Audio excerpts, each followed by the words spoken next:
কাঁঠাল ছোটো একটা আমি কেটে নিয়েছি, আলু দুইটা আমি কেটে নিয়েছি, কেটে ভালো করে ধুয়ে নিয়েছি। এখন সিদ্ধ করে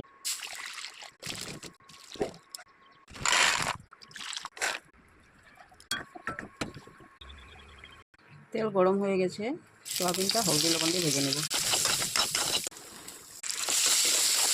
কাঁঠাল আলু সিদ্ধ হয়ে গেছে, নামিয়ে নেব। সোয়াবিন ভাজি হয়ে গেছে, নামিয়ে নেব।